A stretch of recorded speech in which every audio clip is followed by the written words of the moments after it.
రెండో వార్డులో పాలడుగు వెంకటయ్య దళిత కుటుంబం వారి ఇంటితో కలిసి మేము భోంచేస్తున్నాము.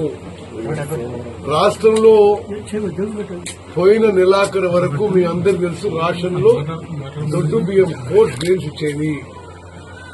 ఎక్కువ శాతం లబ్దిదారులు తినకపోయేది.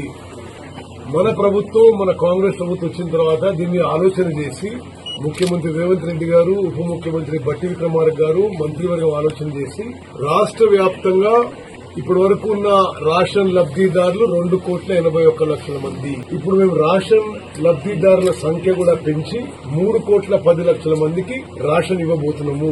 ఆ రాషన్ కింద ఇప్పుడు భారతదేశంలో ఏ రాష్ట్రంలో ఎక్కడ ఎప్పుడు జరగని విధంగా మన ప్రభుత్వం, మన కాంగ్రెస్ ప్రభుత్వం ప్రతి లబ్దిదారుకి 6 కిలోల మంచి క్వాలిటీ తినడానికి మంచి రుచికరంగా ఉన్న సన్న బియ్యం ఇస్తున్నాము. ఆ సన్న బియ్యం మరి వెంకట ఇంట్లో మరి ఎట్లుంది, ఆ కుటుంబ సభ్యులు తింటున్నా లేదా, హ్యాపీగా ఉందా లేదా కనుక్కోవడానికి నేను వాళ్ళతో కలిసి భోజనం చేస్తున్నా.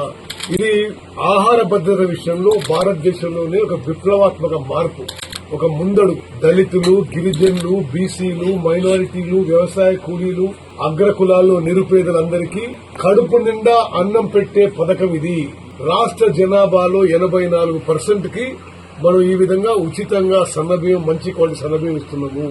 మరి ఈ విధంగా రాష్ట్ర వ్యాప్తంగా ఈ సన్నబియ్యం సంబరాల కార్యక్రమంలో మరి ముఖ్యమంత్రి గారితో సహా మంత్రులము, ఎమ్మెల్యేలు, ఎంపీలు, ఎమ్మెల్సీలు అందరూ కూడా ఈ రాషన్ సన్నబియ్యం పంపిణీ కార్యక్రమం, అదేవిధంగా ఈ రాషన్ లబ్దిదారి ఇంట్లో భోజనం చేసే కార్యక్రమం పెట్టుకోవడం జరిగింది.